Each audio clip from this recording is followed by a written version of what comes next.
Hi guys, Nick here from Intuitive Tennis. Do we have to finish our strokes in tennis?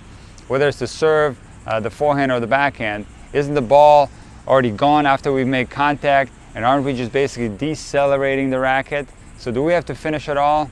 And does it matter how we finish? Check out today's video and find out. So let's talk about the finish, or what some people call the follow-through. What's it all about? Why is it so important? Well, to fully understand it, we first must realize that we are human beings playing the tennis and not a machine. So in theory, it is true that once the ball leaves the racket, it really doesn't matter what the racket does because the ball is already gone. That makes sense. What many people forget is that as a human being, the reason why you must finish is there's a delay between your intention, and in this case your intention is to hit the ball as hard as you can, and the action of the muscle. So in other words, if I tell myself to stop right at the ball, I'm going to start slowing down the stroke much sooner, probably somewhere around here. So if I hit this ball, if I tell myself I'm not going to finish, I'm going to stop right at the ball, I'm not going to be able to go 100 miles an hour and then suddenly stop. There's simply too fast for our brain to process. So we're going to start decelerating much sooner before the contact in order for us to stop. So by telling our body and our mind to finish the stroke, we get maximum acceleration at the most important part of the tennis stroke, which is the contact. So let me demonstrate the delay of our intention and the muscle or the hand executing this action. So on this forehand, I'm going to try to stop right at the ball, and let's see what happens.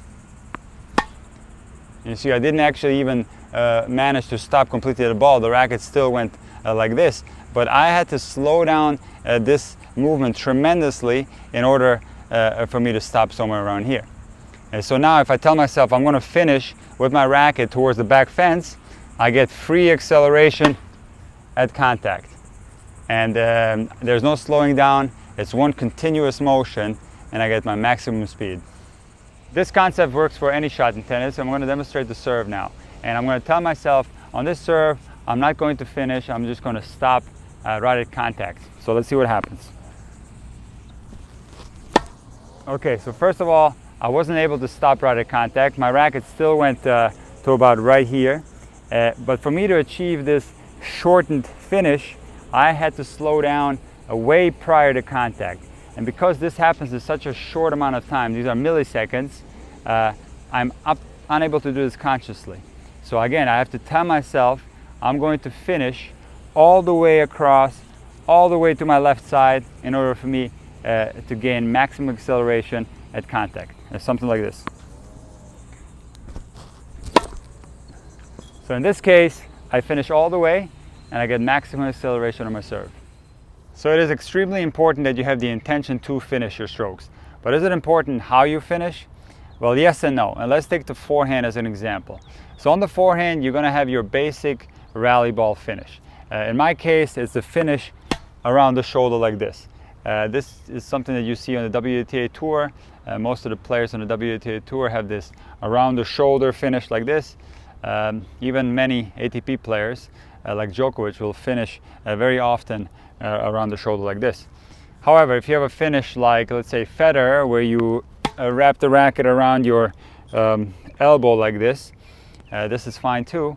Or even more extreme, if you have a finish that goes around your waist like this, like Game Monfils, this is okay too. So it doesn't necessarily matter how you finish, but it's very important that you finish all the way. Even in an extreme case like Rafa, if you have this buggy whip forehand where you go around the head and then back this way, this is okay too. It all depends on your style of play. However, your finish might change from shot to shot. You can see the pros, somebody like Federer, who's known for this forehand going around like this, that even in one rally he can hit 3 to 4 different finishes, depending on the situation of the point, what kind of ball he's hitting, or what intention he has with his shot. So you'll see him sometimes going like this, you know, behind his head, if he catches the ball a little bit behind him, or sometimes you'll see him hitting more down on the ball like this, if he's maybe closer to the net and he has a high ball that hits down on. So your finish is going to change in each point. Many times this happens subconsciously without you even noticing it, especially this shot. This is a shot that comes out when the ball is a little bit behind us, and we simply go back here behind the head, and we don't even know that we're going to do it. We don't plan it. It just happens naturally. Does the finish determine what kind of topspin we get on the ball? Yes and no.